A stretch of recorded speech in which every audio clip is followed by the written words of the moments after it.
So it's Norton York here. I'm the chairman of RSL Awards, and I am thrilled to be here today with Luke McGrellis and Crispin Parry. And Crispin is here in person here at RSL in London, and Luke is in California online because we are making sure we are utterly socially distanced. So we've absolutely demonstrated that, with Luke being on the other side of the Atlantic. And we're so pleased that the two of you are here, as I was very lucky to have been your tutor on a commercial music degree some years ago now, when you were both doing your undergraduate studies. And I'm thrilled that today we can celebrate your success in your careers with the honour of our RSL Fellowship, which is our most high award that we give anyone all over the world with RSL. So Luke and Crispin are, in quite specific ways, some of the most successful British music business people who have specialised in developing and nurturing new talent. And that was something that we talked about all those years ago on our commercial music course, and Luke and Crispin became friends on that course, so it's wonderful that we can do this for you together.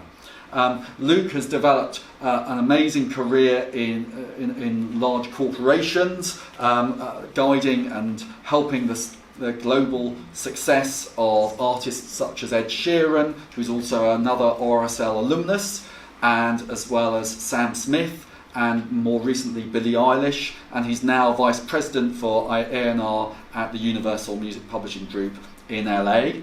Crispin, his career spanned both performing and touring, as well as a lot of music journalism with magazines like Q, Mojo, as well as The Times, and he also launched his own music magazine Bang, which was an innovative monthly music magazine. He also worked for the BPI for a stint, and then that led to the development of British Underground, where he has taken British artists from Stormzy to many more all over the world, from pop and rock music to folk music to jazz, and helped British artists find new audiences all over the world. So together they represent, in their different ways, amazing achievement for British music business entrepreneurs, and we're delighted and honoured today to present them both with their fellowship. So firstly, as Crispin is near me, although we are socially distanced, may I firstly present our FRSL ONS Fellowship to Crispin Parry. Well done. Thank you very much. I'm very excited to get it. And Luke, I'm going to wave this at you. And thank you so much. Amazing. So you're now not just the BA ONS, you are also FRSL ONS. We're here today with Luke McGrellis, one of our RSL Fellows, and Crispin Parry, another one of our RSL Fellows. Luke is head of VP of A&R for Universal Music Publishing in LA, and Crispin is director of British Underground, and we're really thrilled to see them both today. And we're just going to talk a bit about their music education and how that impacted on their careers, and how we might be able to offer some inspiration for young music business people and young songwriters and musicians who want to forge careers. So may I just fire some questions at you both? Yes, please. Okay, I haven't done this for a while, asking you questions, so I feel I'm a bit nervous about it. But let's start with going back to when you both made the decision to come on a course. You both came on a commercial music degree course, which hopefully helped you in your early stages of your careers. And I just wondered what inspired you or attracted you to doing the courses, and then what you got out of it, how that helped you in your career. Don't know. Luke, do you want to go first as you're on screen? Yeah, I mean, the long story cut really short was I was doing anything but music in terms of my daily jobs and my 9-to-5 life, but with this sort of growing sort of need to be around music, and I don't. I just sort of. It's hard to remember exactly. I just had this sense that I should go and find a music course that it would break up. It would give me a kind of completely fresh. Like, I went to university a bit later than the average, so it was like it just had to be a sort of sharp left turn from how my life was going.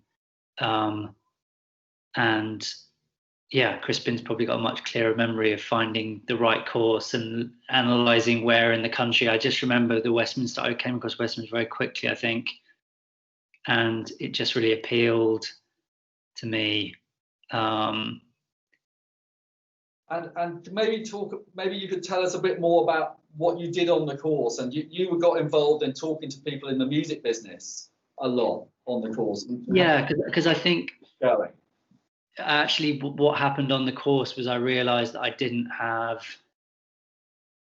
really have the absolute manic dedication to making music, and probably didn't have enough natural gift. So I think the combination of those two things kind of really steered me towards this thing called the music business, which when I joined the course, I really had no idea about. I mean, I really didn't know anything about the infrastructure, and all I knew was that record labels were exciting because they were on the middle of 12 inches that I bought, but I didn't know anything more than that. So I think that the course really gave me, kind of shone a light on the fact that there was this big thing that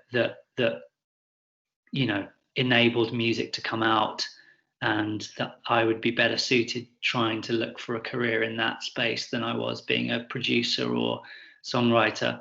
And then we Spin and I and a few others, again I can't quite remember how, but we created this group where we invited people to come and talk to us, one of whom actually runs Universal Publishing in the UK, a guy called Mike McCormack. And I think by that point, for me personally, at that stage, I was hell-bent on being in the industry. Like, I very quickly at that point sort of the music sort of creation and production side very quickly fell away from me, and I knew I wanted to work on the other side of the sort of the glass, to use the studio analogy. But so I think I probably the course helped me in all sorts of ways I don't even realise, actually, in kind of steering my focus towards something that I didn't know existed before I joined the course. Yeah. How about you, Crispin? As an 18-year-old, maybe even 17-year-old, I moved to London to work in a recording studio. Yeah. With people who would be well known now, like Hans Zimmer and that sort of level of orchestral composer. But with all of those things, it was difficult to sustain as a young man, sustain the kind of energy that I needed to have. I don't think I was mature enough to do that job justice. Probably one of the best jobs you could have in the world, but I lasted about a year and then wanted to go and do what my friends were doing, which was hanging around in student bars, playing music, playing drum. I mean, I was a drummer at the time, so I just wanted to end up in bands doing what they were doing. So I drifted out of that professional environment and ended up, unusually, because it wasn't something I was particularly gifted at, becoming quite a good professional computer programmer. Yeah. And earned quite a bit of money doing that, and realised it was a really good thing, and ended up moving to Cheltenham, but still composed. I still composed and played music and got into computing music and did write for things like, I think, the National Theatre, wrote an advert for BT, but also whilst having a full-time job. And then I saw an advert, which must have been at the very beginning of the commercial music degree at Westminster. It said, it was in, I think, a magazine called Sound on Sound, and it just described this course, and I looked at it and went, why am I not doing that course? And I would have been older, and I would have realised that a professional job, 9 to 5, all of that stuff just wasn't properly working for me, Yeah. I was earning good money, but my heart was in music, thinking about music, wanting to do music, and a bit like Luke, I kind of landed there. I had to do a really crazy auditions. I mean, I wasn't used to. I was quite uptight business person, and I remember the course maybe I think there was a sort of icebreaker which was completely out of my game. I just thought, oh my God, I can't do this. It's not my thing at all. But luckily, when I got to the university, me and Luke were very different, I think, to the kind of 18, 19-year-olds. Both of us had done work outside, and both of us had a different view of what perhaps this course could be. And I approached it from day one as a 9 to 5. Right, I've got this opportunity. There are these free recording studios I can use. Bam, I'm going to go in there and get everything I can out of this. And met amazing people like Keith Harris. He let us go through his kind of phone book every now and then for that music business group, didn't he? And say, well, who do you want to call? And so we were able to do that. And if you applied to really think about that course and what it could do for you, that's, you know, it was amazing for me. Yeah. So, I mean, one of the things which I think the best pop music courses do is that they have staff on them who are involved in the music industry and hopefully understand who you are, what your ambitions are, and try and help you realise them. I suppose it'd be interesting just to hear back from you of whether actually that was your experience, or was there did it help you develop your career, I suppose, is the bottom line question. Yeah, I mean, as I said, it's funny because, you know, it certainly did. As I said earlier, I don't always quite know how. I mean, it's interesting you mentioned Keith Harris. Like, I'm sure being around him, given how closely connected he was to such big artists and to the industry, like, I'm sure that there were probably even conversations we had with him that I don't recall now, that, you know, we actually spoke about this. It's just, it's a sort of quite a sort of wonderful blur. But yeah, I think, yeah, I it's interesting because I guess at that point in the course also, we were probably, you know, Crispin and I were, you know, not to include him actually in this, but we were surrounded by people for whom probably their entire aspiration was becoming successful musicians. So, you know, of which, yes, to your point earlier, Spin, yeah, there was a terrible imposter syndrome problem I had for the first 2.5 years of the 3-year course. But yeah, no, I think so that was interesting in that it probably, I imagine now the course is probably really razor streamlined around people that also just want to become managers and just want to become label owners or label creators, or just want to become drummers, or want to become both. But yeah, I think I don't know if that answers your question particularly well, but because obviously you've worked with some amazing artists, and I wondered whether your own background in making music, as well as your understanding about the music business, has helped you work with those artists, and if so, how? I mean, yeah, that would be to probably over elevate my contribution to the world of music creation, you know, in those years. But yeah, I mean, I hope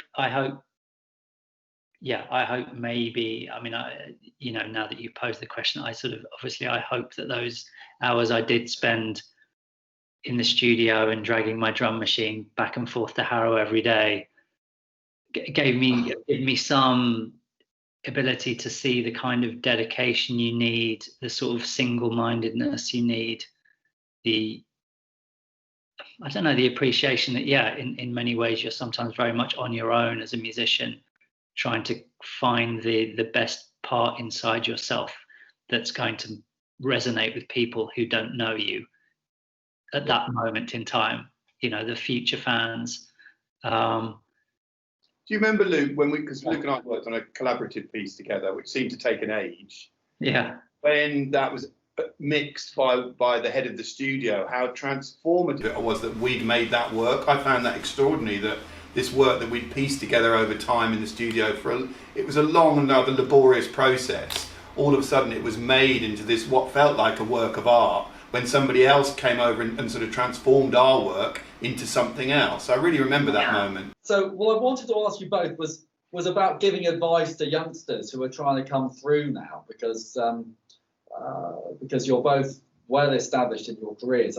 Maybe we'll start with Crispin. I mean, you help bands develop careers overseas, particularly, and I just wondered if you were in a band now trying to do that, what sort of advice would you be giving to them, and what stage is the right moment to try and reach overseas global audiences? It's difficult because I think it really is there's no formula for that kind of thing. So, but I would say that actually sometimes it's the least expected artist that can do the best. And that moment where, I mean, there is a kind of, I think, and this isn't really true, but they say we've got to do all the stuff in England, you've got to kind of break it, you've got to get all the media activity, you've got to do this, you've got to do that, you've got to do the other, and then we'll take you seriously and we'll put you forward for an international programme. Not the case at all. I've worked with several artists, an artist called Yola who was nominated for 4 Grammys last year. Honestly, she went to Nashville, worked really, really hard. She's from Bristol, worked really, really hard, found the right people to help her out, PR people, publishers, us to showcase her, worked on that, figured it all out, and then through a chance encounter through other people that she knew, got to know a guy called Dan Albach who made a record for her that was released on a major label, and off she went. So you still wouldn't have heard of her in England, but she's a massive star now in Nashville. And she did that because she chose to be, well, she was a very, I mean, first of all, you've got to have the talent, but that's not it. You've got to think out of the box and work it all out, put the pieces together. And if you can do that, I think you can have an international career. And I will come along and support that and help that. Can often kind of bump it up a bit faster than it might be there. But you've got to have had that talent and think properly about it first. And that's brilliant, actually. And Luke, what about you and songwriters? You know, that there will be thousands of kids doing rock school qualifications around the world, writing songs. And I guess the question they all want me to ask you is, what's your advice for young songwriters in terms of developing the quality of their songs and their music? What does someone like you and your team look for and listen for in the songs that you're thinking about signing or recommending to artists to use in their records? I think really, I mean, I suppose quite simply, it's sort of two pillars really. One is that, and obviously you hear this a lot, the caveat of it's all subjective, but the idea that you're looking and dealing with somebody that has some sort of singularity about them, that kind of just, I always sort of use that sort of the idea of sort of being 5% off the algorithm. You know, you'll meet lots of people in all walks of life, I imagine, who are sort of on the algorithm, and it's the people that just maybe are close enough to it, but are just off it because they're kind of on their own path, which obviously might be a slightly, I'm not sure if that makes a lot of sense as an image, but and then it's really, as I said, about going back to my own experience, you know, are you prepared to absolutely dedicate everything to this? You know, I mean, really that simple. Do you wake up each morning excited to go and make music? And will you make music every day? Or not necessarily every day, but, you know, in spirit, making it every day. Every day you're doing something that moves your own abilities as a musician forward. And obviously, you know, you don't get to go and live with the people you're looking to sign to see what their daily life looks like. You do get a sense from the energy when you meet them and the music they're releasing and their process that they are cut from that sort of cloth that it just has, and you know, who knows where that inner drive comes from. I guess maybe we'll never know quite where it comes from. But yeah, it's those two things really. It's the sense that somebody is just offering a twist on what, because I think, you know, there is a sense that lots of things everything comes from somewhere. So I'm not sure I'm sitting here every day waiting for somebody that completely sounds like nothing else on the face of the planet. I don't think that's maybe realistic, perhaps. Or maybe it will be in the future as AI kicks in more. And but yeah, I think it's though, if I can satisfy those two things, and I can sense that this person has scale and there's a sort of ability for what they do to reach wide spaces, then usually I'm in. You know? Yeah, brilliant. Well, thank you, both of you, for chatting today about things. I'm sure that will inspire lots of the rock school people who are students and teachers around the world. And we hope that you carry on doing what you're doing for a long time and succeeding. And we are very proud that you're both now RSL Awards Fellows. Thank you. And thanks for the opportunity, and thanks for taking a chance on us, Norton, when we Yeah. When we walked into those auditions. Oh, I second that. Brilliant. oh, well, thank you.